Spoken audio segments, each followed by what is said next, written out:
ആ അത് അതെങ്ങനെ വർക്കാവുന്നതെന്ന് പറയാൻ പോലും ബുദ്ധിമുട്ടുള്ള രീതിയിലായി ഇപ്പോൾ. കാര്യം ആദ്യത്തെ സിനിമ ചെയ്യുമ്പോൾ നമുക്ക് മനസ്സിലാവും നമ്മൾ എത്രത്തോളം വർക്ക് ചെയ്തതിൻ്റെയാണ് സെറ്റിൽ വരുമ്പോൾ അത് നമുക്കത് എഫക്റ്റ് ചെയ്യുന്നതെന്ന്, അത് വർക്ക് ഷൂട്ട് ചെയ്യാൻ നേരത്ത്.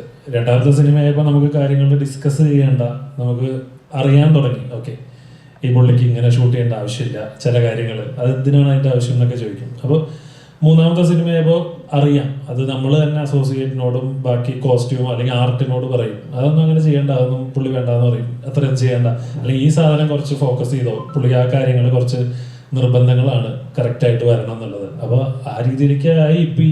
ഇപ്പോൾ ഒരു സമയത്ത് വെച്ചാൽ നമ്മൾ വേറെ ഒന്നും ഡിസ്കസ് ചെയ്യാറില്ല അധികമായിട്ട്. ഇപ്പോൾ സ്ക്രിപ്റ്റാണ് ഞങ്ങൾ ഡിസ്കസ് ചെയ്യാറ്. സ്ക്രിപ്റ്റിൽ എന്ത് ചെയ്യാം, കഥാപരമായിട്ടാണ് ഡിസ്കസ് ചെയ്യാറ്. ടെക്നിക്കലി വളരെ ചെറിയ ചുരുക്കി പോയ ഒരു 1-2 ദിവസത്തെ എന്തെങ്കിലും ഒരു ഡിസ്കഷൻ ഉണ്ടാവും സ്ക്രിപ്റ്റിൻ്റെ ഇടയിൽ, അത് നമുക്ക് ഇങ്ങനെ ഷൂട്ട് ചെയ്യാം അല്ലെങ്കിൽ അത് അങ്ങനെ ചെയ്യാം. അല്ലെങ്കിൽ സെറ്റിൽ വരുമ്പോഴേ അറിയാം, ഇപ്പം നമുക്കത് മനസ്സിലാവാൻ തുടങ്ങി ഈ സീൻ എത്രത്തോളം ഈ സിനിമയിൽ ഇമ്പോർട്ടൻ്റ് ആണ്. അപ്പോൾ അത് ആ രീതിയിൽ അത്തരത്തിലുള്ള ഷോർട്ട് ഡിവിഷനും അല്ലെങ്കിൽ ആ രീതിയിൽ ഫോക്കസ് കൊടുക്കും. ചിലത് അറിയാം, പുള്ളിയോട് ചോദിക്കാണ്ട് തന്നെ അറിയാം, ഇത് അത്ര ഡീറ്റെയിൽ ആയിട്ട് ഷൂട്ട് ചെയ്യേണ്ട കാര്യമില്ല.